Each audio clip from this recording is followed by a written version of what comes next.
اعوذ باللہ من الشیطان الرجیم بسم اللہ الرحمن الرحیم یا ایہا الذین آمنوا کتب علیکم الصیام کما کتب علی الذین من قبلکم لعلکم تتقون صدق اللہ مولانا العظیم ان اللہ وملائکتہ یصلون علی النبی یا ایہا الذین آمنوا صلوا علیہ وسلموا تسلیما بلغ العلا بکمالہ کشف الدجا بجمالہ بلغ العلا بکمالہ کشف الدجا بجمالہ حسنت جمیع خصالہ۔ اللہ رب العزت نے کتاب لا ریب میں سورۃ البقرہ میں ارشاد فرمایا کہ اے ایمان والو، تم پر روزوں کو فرض کیا گیا ہے جس طرح تم سے پہلے لوگوں پہ فرض تھے۔ اس آیت سے اتنے حصے سے یہ بات معلوم ہوتی ہے کہ روزے صرف امت مصطفیٰ پہ فرض نہیں ہے، روزہ ہر دین میں فرض رہا ہے۔ آیت کے آخری حصے میں اللہ رب العزت نے روزہ رکھنے کا جو مقصد ہے اس کو بیان کیا، لعلکم تتقون، تاکہ تم متقی بن جاؤ، پرہیزگار بن جاؤ۔ اب کتاب لا ریب قرآن مجید ایک ایسی کتاب ہے جس میں شک کرنے والا بھی دائرہ اسلام سے نکل جاتا ہے، اس کے کسی ایک حرف میں بھی شک نہیں کیا جا سکتا، اور یہ کلام اللہ ہے۔ اللہ رب العزت نے واضح طور پر فرمایا کہ جو روزہ رکھے گا وہ متقی بن جائے گا، پرہیزگار بن جائے گا، گناہوں کو چھوڑنے والا بن جائے گا۔ لیکن جب ہم عملی زندگی کی طرف نظر دوڑاتے ہیں تو ایک شخص نے اپنی زندگی میں 40 سال 50 سال روزے رکھے ہیں، لیکن اس کے باوجود اس کا گناہ نہیں چھوٹا۔ اب اگر ہم قرآن مجید کی آیت کو دیکھیں تو اس کا یہ اعلان ہے کہ روزہ رکھو، تم متقی بن جاؤ گے، پرہیزگار بن جاؤ گے۔ لیکن جب ہم عملی زندگی کی طرف دیکھیں تو ہمیں وہ چیز نظر نہیں آتی۔ اب قرآن مجید تو وہ کتاب ہے جس میں شک کی گنجائش بھی نہیں ہے، تو پھر 40 سال روزہ رکھنے والا بھی متقی کیوں نہیں بنا؟ سوال یہ پیدا ہوتا ہے۔ اس سوال کو ایک مثال کے ساتھ سمجھیں۔ ایک بندہ ڈاکٹر کے پاس جاتا ہے اور اس کو جا کر بتاتا ہے کہ مجھے اس جگہ پر درد ہوتا ہے۔ اب ڈاکٹر اس کو ایک لیبارٹری کا ٹیسٹ لکھ کر دیتا ہے کہ یہ ٹیسٹ کرواؤ، اس کے بعد دیکھتے ہیں کہ کیا مرض ہے، پھر اس کے مطابق علاج کرتے ہیں۔ اب وہ مریض لیبارٹری کی طرف جاتا ہے، ٹیسٹ کرواتا ہے، ٹیسٹ کی رپورٹ لے کر پھر ڈاکٹر کے پاس آتا ہے، تو ڈاکٹر اس کو بتاتا ہے کہ تمہیں یہ مرض ہے، اس کے مرض کی تشخیص کرتا ہے، اس کو ڈائیگنوز کرتا ہے۔ جب اس کا مرض پکڑ لیتا ہے تو ڈاکٹر اس کو مہینے کی دوائی بھی لکھ کر دیتا ہے اور ساتھ کچھ چیزوں سے پرہیز بھی لکھ کر دیتا ہے۔ اب بندہ دوائی لیتا ہے اور پورا مہینہ صبح و شام اس دوائی کو استعمال کرتا ہے، لیکن ڈاکٹر نے جن کاموں سے، جن باتوں سے، جن چیزوں سے، جس چیز کو کھانے سے پرہیز کہا تھا اس نے وہ نہیں کیا، دوائی کھاتا رہا، لیکن جو چیزیں چھوڑنے کا کہا تھا اس نے وہ نہیں چھوڑی۔ اب آپ بتلائیں جب وہ 1 مہینے کے بعد دوبارہ ٹیسٹ کروائے گا تو اس کا مرض ٹھیک ہوگا؟ ڈاکٹر میں شک نہیں، لیبارٹری میں شک نہیں، اس کے مرض میں شک نہیں، جو دوائی دی اس میں بھی شک نہیں، لیکن آپ کہیں گے کہ اس کا مرض اس لیے ٹھیک نہیں ہوا کہ اس نے پرہیز نہیں کیا۔ اگر وہ پرہیز کرتا تو اس کا مرض ٹھیک ہوتا۔ اب اس آیت کو سمجھیں، قرآن مجید میں شک نہیں ہے، بندے نے روزے رکھے اس میں بھی شک نہیں ہے، لیکن روزہ رکھ کے رب نے جن کاموں کو چھوڑنے کا کہا تھا نا، اس نے وہ نہیں چھوڑے، جن باتوں سے پرہیز کرنے کا کہا تھا وہ نہیں کی۔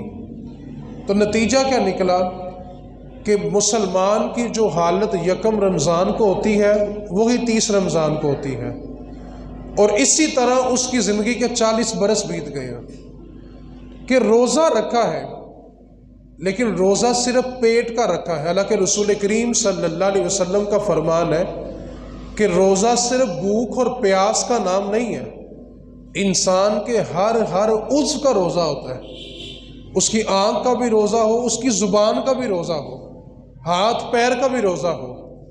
تو ایک مہینے کی بجائے 40 سال بھی روزے رکھیں تو فرق اس لیے نہیں پڑا، گناہ اس لیے نہیں چھوٹا کہ ہم نے روزہ تو رکھا ہے لیکن جن باتوں کو چھوڑنے کا کہا تھا وہ نہیں چھوڑی۔ اس مثال کو ایک حدیث پاک کے ذریعے سمجھنے کی کوشش کرتے ہیں۔ رسول کریم صلی اللہ علیہ وسلم نے ایک دن مدینہ المنورہ میں اعلان کیا کہ سارے مدینے کے رہنے والے روزہ رکھیں، اور جب تک میرا حکم نہ آئے روزہ نہیں کھولنا۔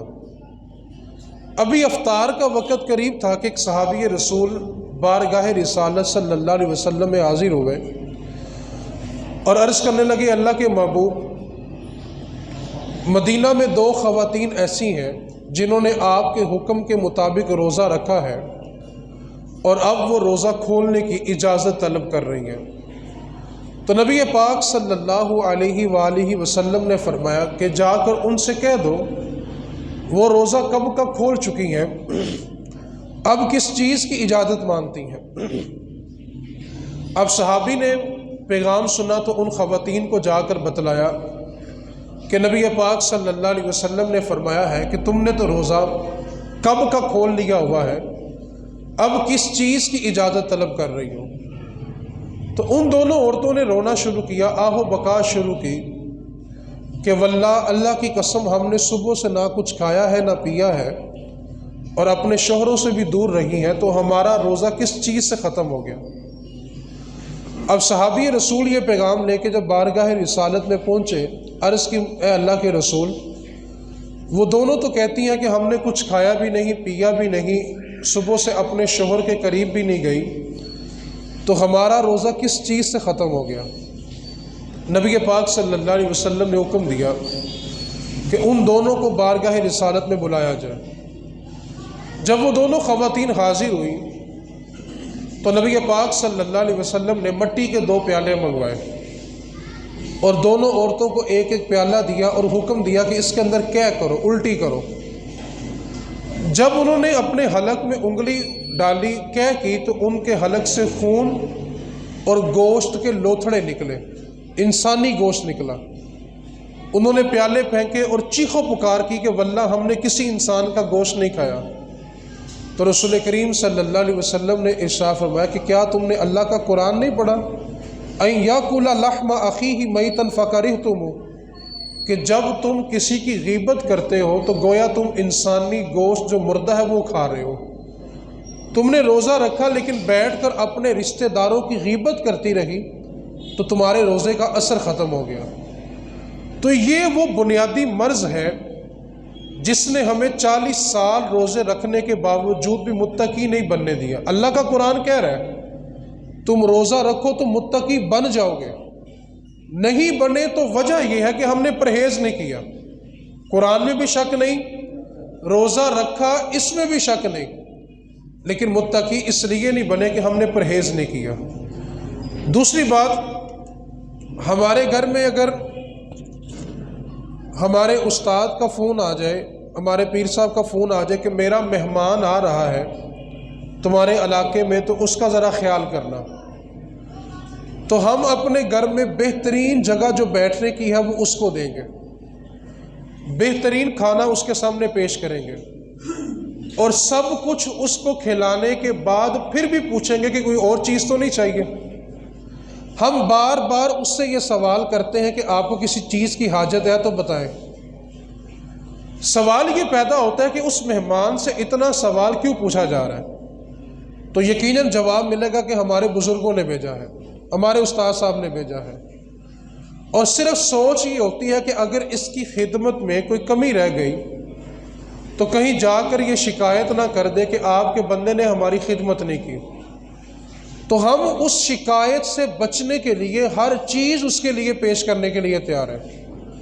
اور اگر اس بات کو تھوڑا آسان کریں کہ بیٹے یا بیٹی کا رشتہ دیکھنے کے لیے آ جائے تو گھر کا ایک ایک کونا صاف کرتے ہیں کہ کوئی ایسی چیز ان کے سامنے نہ آ جائے، کہیں ہمارے بچے کے لیے رشتے سے انکار نہ ہو جائے۔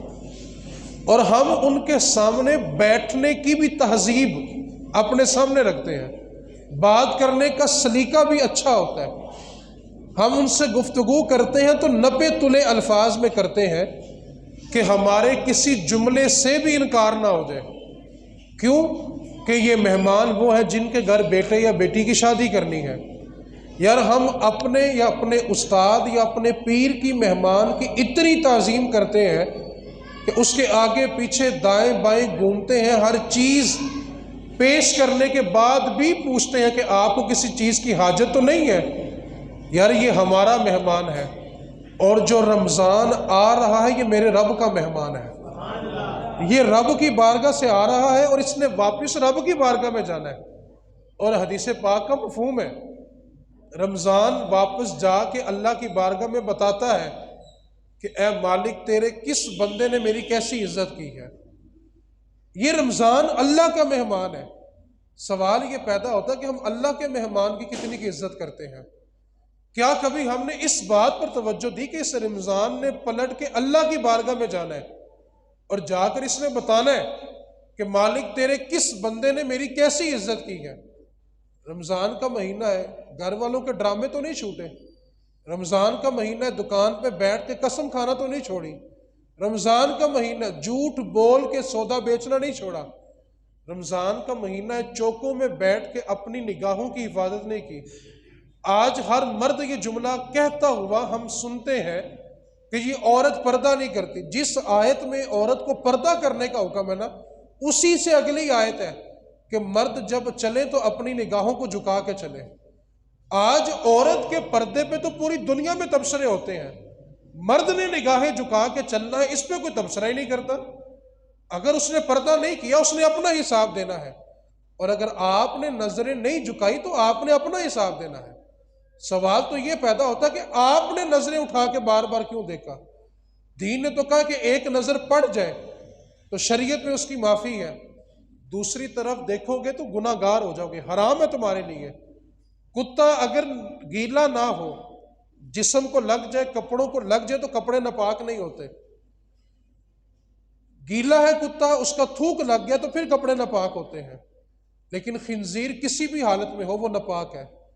اور حدیث پاک کا مفہوم سنیں، خنزیر اتنا نجس نہیں ہے، وہ لگ جائے تو اتنی ناپاکی نہیں ہے جتنی غیر محرم کو چھونا گناہ گار ہوتا ہے بندہ۔ عورت کے پردے پہ تو سب نے تبصرہ کیا، سوال یہ ہے کہ مرد نے نگاہیں کب جھکانی ہے؟ تو روزہ جو ہے وہ صرف پیٹ کا نہیں ہے۔ دوسری بات، یہ اللہ کا جو مہمان آ رہا ہے، کیا کبھی ہم نے کوشش کی ہے کہ اس مہمان کو راضی کریں اور یہ مہمان اللہ کی بارگاہ میں جا کے بتائے کہ مالک تیرے بندوں نے بڑے خوش کر کے بھیجا ہے؟ کوئی ایک گھر تو ایسا ہو، ایک خاندان تو ایسا ہو، ایک محلہ تو ایسا ہو جس میں رمضان آئے تو خوش ہو کے جائے، اس کو پتہ چلے۔ ہمارے ہاں کیا ہوگا، ابھی رمضان آنے والا جو نوجوان ہیں ان کے جو کرکٹ کے پروگرام ہیں وہ سیٹ ہونا شروع ہو گئے ہیں کہ تراویح کے بعد سے لے کے سحری تک کرکٹ کھیلیں گے اور اس کے بعد پھر سحری کھا کے سو جائیں گے۔ رمضان کرکٹ میچ کے لیے تو نہیں آیا تھا۔ تراویح کے بعد دوستوں کی بیٹھک شروع ہوتی ہے، سحری تک گپ شپ ہوتی ہے، اور سحری کھا کے پھر دوست اپنے اپنے گھروں کو چلے جاتے ہیں۔ رمضان اس لیے آیا تھا، حدیث پاک کو دل کے کانوں سے سنیں۔ میرے رسول کریم صلی اللہ علیہ وآلہ وسلم نے فرمایا، بڑا بدبخت ہے وہ انسان، بڑا بد نصیب ہے وہ انسان۔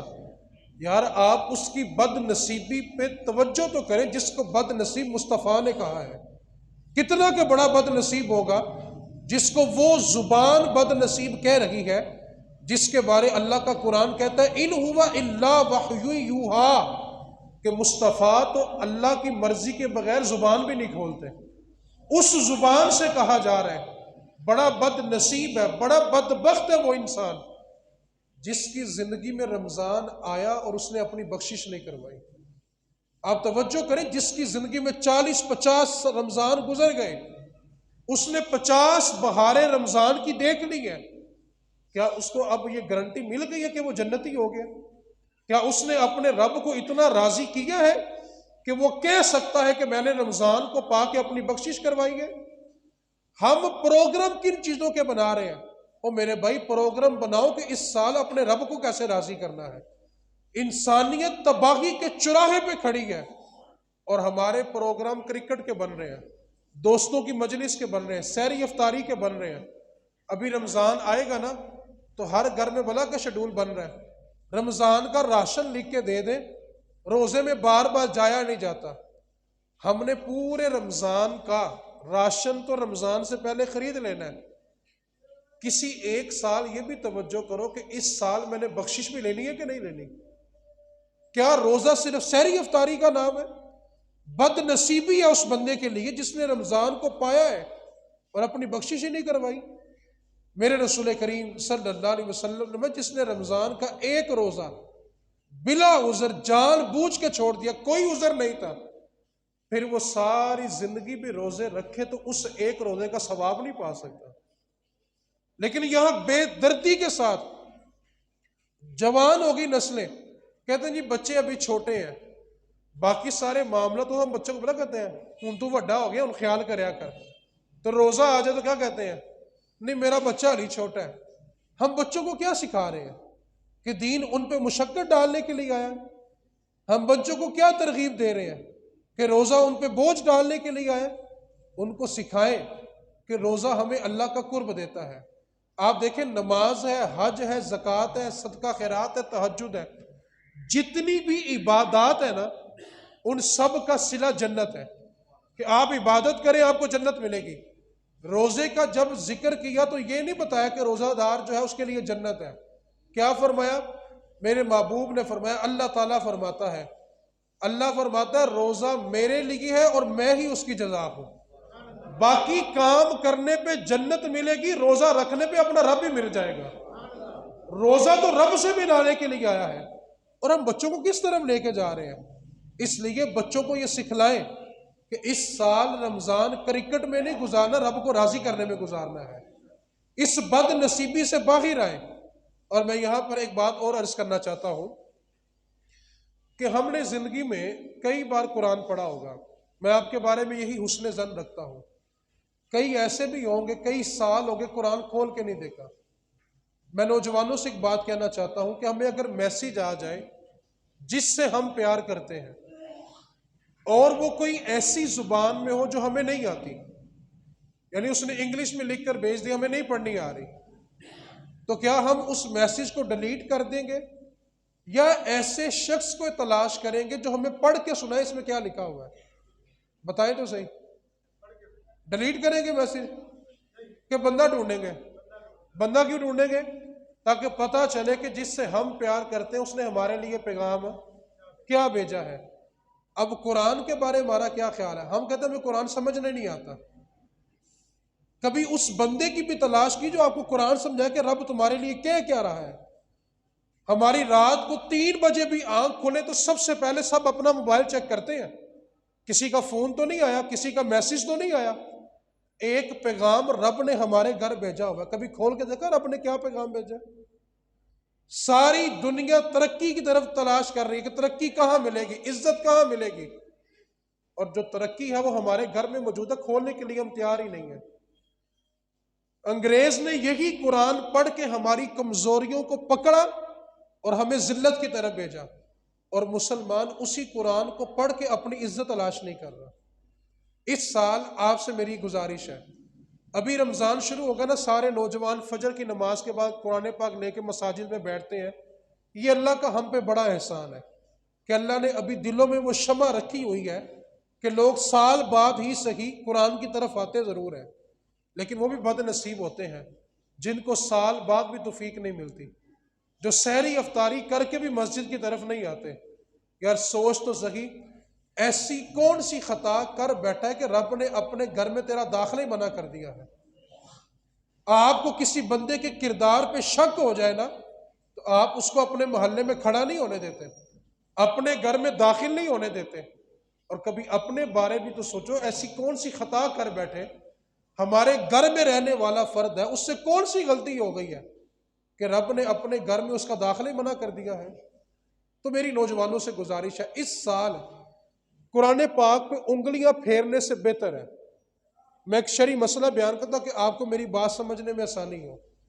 پورا قرآن ناظرہ پڑھنا بہت فضیلت والا کام ہے، اتنی فضیلت ہے کہ میرے نبی پاک نے فرمایا ایک ایک حرف پڑھو تو 10 نیکیاں ملتی ہیں۔ جیسے الف لام میم، یہ ایک حرف نہیں ہے، 3 حرف ہے، خالی الف لام میم پڑھا تو 30 نیکیاں مل گئی، اتنی فضیلت والا کام ہے۔ آپ پورا قرآن ناظرہ پڑھ کے جتنا ثواب کمائیں گے اس سے زیادہ ثواب اس میں ہے کہ آپ قرآن پاک کی ایک آیت پڑھیں، اس کا ترجمہ پڑھیں، اس کو سمجھیں اور اس پر عمل کر لیں۔ قرآن انگلیاں پھیرنے کے لیے نہیں آیا۔ ہمارے ہاں نا رمضان کے آخری عشرے میں دوڑ لگی ہوتی ہے، تو کنے قرآن پڑھے، تو کنے قرآن پڑھے۔ یار ہر سال تو پڑھتے ہو، کبھی قرآن سینے میں اترا کہ نہیں اترا؟ قرآن انگلیاں پھیرنے کے لیے نازل نہیں ہوا۔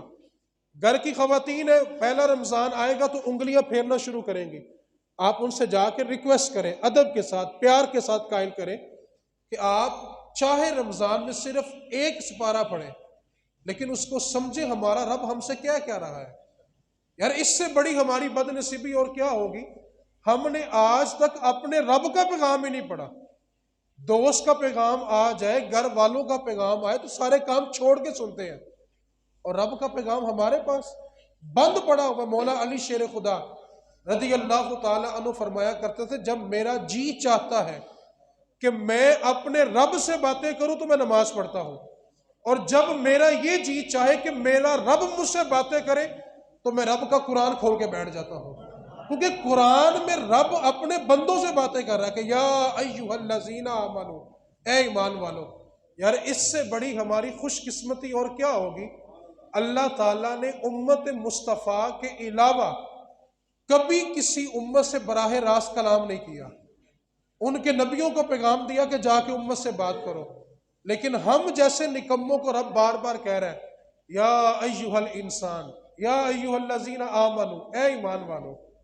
تو اس لیے آپ اس سال قرآن مجید کو ترجمے کے ساتھ ایک آیت پڑھیں۔ میں آپ سے ایک سوال کرنا چاہتا ہوں، توجہ میری طرف۔ وہ یہ ارادہ کرتا ہے کہ میں نے آج کے بعد اس بات پر عمل کرنا ہے، ایک برائی کو وہ چھوڑ دیتا ہے، پورا مہینہ وہ روزانہ ایک ایک آیت پڑھتا رہا، ایک ایک برائی کو چھوڑتا رہا۔ آپ تصور کریں جس سے 30 برائیاں چھوٹ جائیں تو بتائیں کیا رمضان اس سے خوش ہو کے نہیں جائے گا؟ اللہ کا مہمان تو جا کے کہے گا مالک تیرے اس بندے نے میری بڑی قدر کی ہے۔ تو قرآن ہمیں سمجھنے کے لیے بھیجا گیا ہے، قرآن انگلیاں پھیرنے کے لیے نہیں ہے۔ آپ بلا شک و شبہ پورا قرآن نہ پڑھیں، کیونکہ قرآن پاک کو زندگی میں ایک بار ناظرہ پڑھنا ہر مسلمان پر واجب ہے۔ جو نہیں پڑھے گا قیامت والے دن اس سے حساب لیا جائے گا۔ ایک بار ناظرہ پڑھنا واجب ہے، اور اگر ایک بار پڑھ لیا ہوا تو بار بار سمجھنا اس کے لیے لازم ہے۔ پھر تو اس لیے ایک کام تو آپ نے یہ کرنا ہے کہ اس سال قرآن کو سمجھنا ہے، چاہے ایک آیت سمجھیں، توجہ کریں کہ ہمارا رب ہم سے کیا کلام کر رہا ہے۔ دوسرا مسئلہ، اور میں گفتگو سمیٹنے لگا ہوں، اگر آپ تھوڑا میرا ساتھ دیں گے تو آپ کو بات سمجھ آ جائے گی۔ ہم سب نماز پڑھتے ہیں الحمدللہ، جو نہیں پڑھتا اللہ اس کو 5 وقت کی توفیق دے دے۔ چلو آمین تو کہہ دو یار، وہ کم از کم شیطان کو پریشان تو کرو یار۔ ہم تو آمین کہہ کے بھی شیطان کو خوش کر رہے ہیں، پتہ نہیں وہ کہتا ٹھیک ہے میرے ورگے ہی نے، وہ کم از کم اللہ سے توفیق مانگا کرے۔ اچھا نماز ہم سب پڑھتے ہیں، کوئی 20 سال سے پڑھ رہا ہے، کوئی 30 سال سے پڑھ رہا ہے۔ میں آپ سے ایک سوال پوچھنے لگا ہوں، آپ نے توجہ فرمانی ہے۔ اصل میں نقصان بھلا کیا ہوگا؟ میری بات سے آپ ناراض ہو بھی جائے تو مجھے فرق نہیں پڑتا، کیونکہ میں نے جواب عوام کو نہیں دینا۔ جس نبی نے مجھے اپنا منبر دیا ہے نا، میں نے قیامت والے دن جواب اپنے مصطفیٰ کو دینا ہے۔ جب تک مولوی عوام راضی کرتے رہیں گے دین نہیں پھیلے گا۔ ایک بار رب رسول راضی کر لو دین پھیل جائے گا۔ رب رسول کو راضی کرو، آپ نے جواب رب رسول کو دینا ہے۔ اب میں آپ سے ایک بات پوچھنے لگا ہوں، توجہ سے آپ نے میری بات کو سمجھنے کی کوشش کریں۔ میں بطور اصلاح بات کرنے لگا، میری بات کو آپ نے کسی نیگیٹو نہیں لے کے جانا۔ ہم سب جب اتحیات میں بیٹھتے ہیں تو کیا پڑھتے ہیں؟ تھوڑا اونچی پڑھیں، بولیں گے تو آسانی ہوگی۔ کیا پڑھتے ہیں؟ میرے بھائی یہ لفظ غلط ہے۔ بندے 40 سال سے نماز پڑھ رہے ہیں، ہم کیا پڑھتے ہیں؟ اتحیات، ایسے ہی پڑھتے ہیں۔ اصل لفظ بلا کیا ہے؟ اتحیات، ہا کو یا سے ملانا ہے۔ اتحیات للہ والصلوات، زندگی بیت کے اتحیات پڑھتے ہوئے داڑیاں سفید ہو گئی ہیں۔ اس کا نقصان کیوں ہوا؟ ہم نے مساجد کو صرف نماز تک محدود کر دیا، حالانکہ مساجد دین کے مراکز ہوا کرتے تھے، لوگ مساجد سے دین سیکھا کرتے تھے۔ ہم نے کہہ دیا صرف نماز ہونی چاہیے، باقی کوئی کام مسجد میں نہیں ہونا چاہیے، باقی کام گھر جا کے کرو۔ یہ سبق ہمیں انگریز نے 1857 میں جب وہ برِ صغیر آیا تھا، یہ سبق ہمیں انگریز پڑھا کے گیا ہے۔ اس نے ہماری مساجد کو عبادات تک محدود کر دیا۔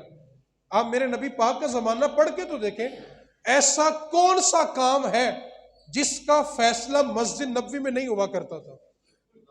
ایسی کون سی چیز ہے جو مساجد میں سکھائی نہیں جاتی تھی؟ پہلا لفظ اتحیات، ہم غلط پڑھ رہے ہیں، 20 سال ہو گئے۔ آخر میں دعا پڑھتے ہیں، کیا لفظ پڑھتے ہیں جی ہم؟ ربی جعلنی، ایسے ہی ہے؟ بولو تو صحیح یار، ربی، یہ لفظ غلط ہے میرے بھائی، یہ قرآن پاک کی آیت ہے، آپ غلط پڑھ رہے ہیں۔ ربی جعلنی، با کو جیم سے ملانا ہے، لیکن زندگی بیت کے نہیں سیکھا۔ اور اگر میں تھوڑا کھل کے اظہار کر سکوں اپنے درد کا، ہم مساجد میں تعمیر کرتے وقت کروڑوں روپیہ لگانے کو ثواب سمجھتے ہیں، اور بلا شک و شبہ ثواب ہے۔ میرے نبی کا فرمان، جس نے ایک گھونسلے کے برابر بھی مسجد میں کوئی حصہ ملایا، گھونسلے کے برابر، چڑیا کا گھونسلہ چھوٹا ہوتا ہے، اس کے برابر بھی حصہ ملایا، اللہ اس کو جنت میں گھر بنا کے دے گا، اتنا ثواب ہے۔ مساجد میں کروڑوں روپیہ لگا دیا، لیکن مولوی 10,000 والا رکھنا، کہیں دین سمجھ نہ آ جائے۔ ایک ضرورت ہوتی ہے، ایک سہولت ہوتی ہے، ایک فضولت ہوتی ہے۔ سہولت کیا ہے؟ سردی آئے تو ہیٹر ہونا چاہیے، گرمی آئے تو اے سی ہونا چاہیے۔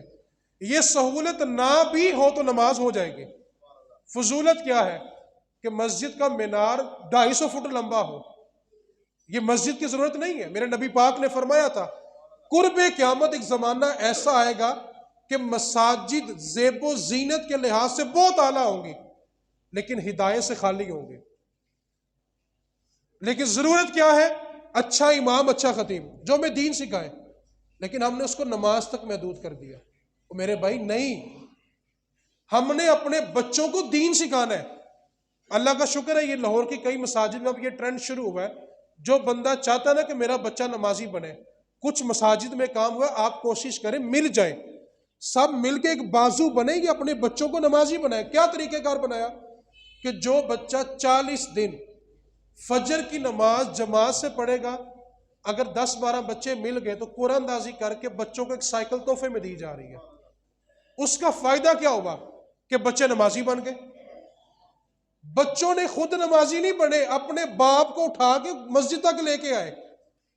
اور یہ مسجد کے فنڈ سے نہیں ہوگا، میں مسئلہ بھی بتا دوں، یہ آپس میں ملے، آپس میں، یہ مسجد کے فنڈ سے یہ کام نہیں۔ کیوں کہ جو چیز مسجد کے لیے وقف ہو جائے وہ صرف مسجد پہ خرچ ہو سکتی ہے، وہ مدرسے میں بھی خرچ نہیں ہو سکتی۔ اس لیے دین سیکھنے کا مزاج بنائے، مساجد کو ہدایت سے بھرے۔ میں آپ کو بڑے دعوے سے، کیونکہ میرا کئی مساجد میں جانا ہوتا ہے درس قرآن کے سلسلے میں دیکھتا ہوں، میری بات سے ناراض نہیں ہونا، سمجھنے کی کوشش کریں۔ 70% مساجد میں امام اور خطیب وہ ہیں جن کو نماز کے مسائل بھی نہیں آتے۔ میرا شعبہ ہے، میں اپنے آپ پہ انگلی اٹھا رہا ہوں، آپ سے کچھ نہیں کہہ رہا، لیکن قصور آپ کا ہے۔ ہم نے کیا کہا؟ 10,000 والا مل جائے، نمازیں تباہ ہوتی ہیں تو ہو جائے۔ ہم مسجد کے واش روم میں ماربل لگانے کے لیے تیار ہیں، اچھا عالم رکھنے کے لیے تیار نہیں ہے۔ بھائی مساجد دین کے مراکز ہیں، ہدایت کے مراکز ہیں۔ ہم نے ان کو زیب و زینت کیا؟ ہاں بلا شک و شبہ مسجد اتنی حسین ہو کہ لوگ دل جمی کے ساتھ بیٹھے، لیکن سوال بنتا ہے بٹھایا کس لیے تھا؟ دین سکھانے کے لیے۔ اور اگر دین ہی نہ سکھایا تو کیا فائدہ آپ کے پیسے خرچ کرنے کا؟ ہر بندہ مسجد میں پیسہ کیوں دیتا ہے؟ کہ میرا پیسہ دین کے رستے میں جائے، کل کو میرے لیے صدقہ جاریہ بنے۔ یار آپ نے صدقہ جاریہ اگر دین کو نسلوں تک پہنچایا ہی نہیں ہے تو کیا فائدہ؟ تو مہربانی کریں مساجد کو دین اور ہدایت کے مراکز بنائیں۔ ہمیں یہ سبق انگریز نے پڑھایا ہے، مسجد میں نماز ہو گئی ہے تالا لگاؤ چلو کار۔ میں ایک بات اور بڑے اعلان بڑے وثوق سے کہہ رہا ہوں، اپنی طرف اپنی ذات پر انگلی اٹھا کے، ایک امام کے پیچھے ایک خطیب کے پیچھے اگر کسی بندے نے 10 سال نماز پڑھی ہے اور 10 سال بعد بھی اس کو نماز پڑھنی نہیں آئی، پاک ہونا نہیں آیا، تو اس کے گناہگار ہونے میں امام اور خطیب برابر کے شریک ہیں۔ اس نے تو 10 سال آپ کے سامنے بیٹھ کے گزارے، وہ تو آپ کو سننے کے لیے آیا تھا، آپ نے اس کو دین کیوں نہیں دیا؟ کیوں نہیں دیا بھلا؟ ہمیں مولوی چاہیے 10,000 والا، اور میری بات سے ناراض نہیں ہونا، ہمیں مولوی بھلا کون سا اچھا لگتا ہے؟ جڑا مسکین ہوئے، غریب ہوئے، پاٹے پرانے کپڑے ہو، محلی دستار باندھی ہو، سائیکل پہ آتا ہو، ہم کہتے ہیں یار اے بندہ بڑا دیندار ہے، اور جس کے نیچے 4 پہیوں والی ہو، انہوں کی پتہ ہوئے دین کی ہوندہ ہے۔ ہمیں غریب دیندار اچھے لگتے ہیں۔ اوے بھائی غریب، دین کسی کو غریب نہیں رہنے دیتا۔ اس واسطے مساجد کو دین اور ہدایت کے مراکز بنائیں۔ میں جانتا ہوں میری بات تلخ لگی ہوگی، اثر پتہ نہیں کہاں تک جائے گا، لیکن میں آپ کو صرف اتنا اس منبر کا حق ادا کرنا چاہتا ہوں کہ خود یہ میرے ہاتھ جڑے ہوئے ہیں، خدا کے واسطے مساجد کو ہدایت سے خالی نہ کرو، نسلوں کو دین سکھا دو، ورنہ مرنے کے بعد غسل کے لیے بھی ترسو گے، جنازوں کے لیے ترسو گے۔ باپ چلا جائے تو جنازہ اس کا سگا بیٹا پڑھائے، کسی امام کی ذمہ داری نہیں ہے۔ تصور تو کرو باپ کی میت پڑی ہے، 4 بچے جوان سر پہ کھڑے ہیں، اور وہ کہہ رہے ہیں ابو کو آ کے غسل دو۔ اس باپ نے زندگی میں کیا کمایا جس کے 4 بچے اپنے باپ کو نہلانے کے لیے تیار نہیں ہیں؟ ایسی نوبت کیوں آئی؟ کیونکہ ہم نے اپنی مساجد کو ہدایت سے خالی کیا، ہم نے دین کے لیے پیسہ خرچ نہیں کیا۔ مہربانی کریں آپ کو اللہ رسول کا واسطہ نسلوں کو دین دے دیں، اپنی مساجد کو مراکز بنائے، مراکز جہاں پہ ہمارے بچوں کو دین سکھایا جائے۔ اور یہ ظلم کرنے والے میں اپنی طرف اشارہ کر رہا ہوں، ہم نے گھر میں ہوم ٹویٹر لگوانا ہو نا ریاضی پڑھانے کے لیے، وہ پروفیسر 5,000 مانگے تو ہم کہتے ہیں ٹھیک ہے 5,000 سے آ گیا ریاضی پڑھاؤ، اور سپارہ پڑھانا ہو تو جی چلیں بڑی مہربانی آپ نے میرا ساتھ دے دیا، میں یہ تو کہہ سکوں گا یہ آپ نے کہا تھا۔ تو اس دین پہ ظلم کس نے کیا؟ ہم نے کیا کہ نہیں کیا؟ میرے بھائی اپنی نسلوں کو دین دے دو، ورنہ اس بات کو یاد رکھنا آپ کے بیٹے کے بہتے ہوئے آنسو آپ کی بخشش نہیں ہے۔ یعنی ایک بچہ باپ کے جنازے میں کھڑا ہے، ہچکیاں لے کے رو رہا ہے، اس کی ہچکیاں آپ کی بخشش کروا دیں گی؟ نہیں۔ اگر اس کو جنازہ پڑھنا نہیں آتا، سوچو اس کی ہچکیاں آپ کے کس کام کی ہیں؟ جتنے لوگ یہاں بیٹھے ہوئے ہیں نا، سوال چھوڑ کے جا رہا ہوں، آج رات یہ سوچنا ہے یار اگر میں آج دنیا سے چلا جاؤں، جن کی خاطر ساری زندگی کمایا ہے، کیا وہ میرا جنازہ پڑھنے کی بھی قابل ہے کہ نہیں ہے؟ وہ مجھے نہلانے کی بھی قابل ہے کہ نہیں ہے؟ اور اگر نسلیں اس قابل نہیں ہے تو وعدہ کرو کہ محلے کی مسجد کو دین کا مرکز بنائیں گے، اپنے بچوں کو دین سکھائیں گے۔ آگے جواب کیا ملتا ہے؟ مساجد کا ماحول اچھا نہیں ہے تو سینموں کا ماحول اچھا ہے؟ گھر میں کیسٹیں، سیڈیاں، بچوں کے موبائل کن چیزوں سے بھرے ہوئے ہیں؟ کیا ہمیں نہیں پتا وہ ماحول اچھا ہے؟ اس واسطے مہربانی کریں اپنی مساجد کو دین کا مرکز بنائیں، دین کا، نسلوں کو دین سکھا لیں، ورنہ اس بات کو پھر اپنے ذہن میں بٹھا لیں اگر میرا بیٹا دین نہیں پڑھے گا نا تو مجھے کوئی غیر نہلائے گا آگے۔ اور بھائی مرنے کے بعد اگر کوئی عیب نکل آئے نا، بدبو آئے، شکل بگڑ جائے، نہلانے والا سگا بیٹا ہو تو کسی کو نہیں بتائے گا کہ میرا باپ ایسا تھا، اپنا بتاتا نہیں اور غیر کبھی چھپاتا نہیں۔ اس واسطے یہ رمضان ہمیں بتا رہا ہے کہ ہم نے دین سیکھنا ہے۔ کون کون دین سیکھنے آئے گا انشاءاللہ؟ کم از کم نماز تو ٹھیک کریں گے کہ نہیں کریں گے؟ اپنے امام صاحب کو ایک بار اپنی نماز سنائیں، آپ کی بے شمار غلطیاں ہوں گی۔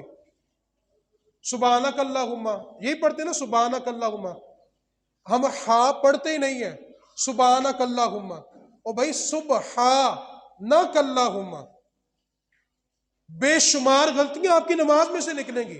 یہ طنز نہیں ہے، تنقید نہیں ہے میرے بھائی، اصلاح ہے۔ آپ اپنی مسجد کے امام سے رابطہ کریں روزوں سے پہلے کہ قاری صاحب ایک بار میری نماز سنیں، جو غلطی ہے مجھے غلطیاں بتا دیں۔ تو اس سال ہم نماز سیکھیں گے کہ نہیں سیکھیں گے؟ پکی بات ہے۔ قرآن سمجھیں گے کہ نہیں سمجھیں گے؟ آخری جملہ یہ ہے کہ ہمیں دین رمضان ٹرانسمیشن سے نہیں سیکھنا۔ سحری کے وقت لوگ تہجد پڑھتے تھے، آج کل وہ سحر ٹرانسمیشن دیکھتے ہیں۔ پہلے لوگ افطاری کے وقت دعائیں مانگتے تھے، آج کل وہ ٹی وی دیکھتے ہیں۔ تراویح کے وقت لوگ مساجد میں آتے تھے، آج کل وہ انعام گھر دیکھتے ہیں۔ اور بھائی ہماری عبادتوں کو ہم سے چھینا جا رہا ہے، ہمیں پرواہ نہیں ہے۔ سارا سال ناچ ناچ کے فرش توڑنے والے رمضان میں آ کے ہمیں دین سکھا رہے ہوتے ہیں۔ ہمیں دین سکھانے پہ اعتراض نہیں ہے، لیکن آپ توبہ کریں کہ آئندہ سارا سال ناچیں گے نہیں، پھر دین سکھائیں۔ یہ کا تماشا ہوا، اب دین اتنا بانج ہو گیا کہ ہمیں ناچنے والے بتائیں گے دین کیا کہتا ہے۔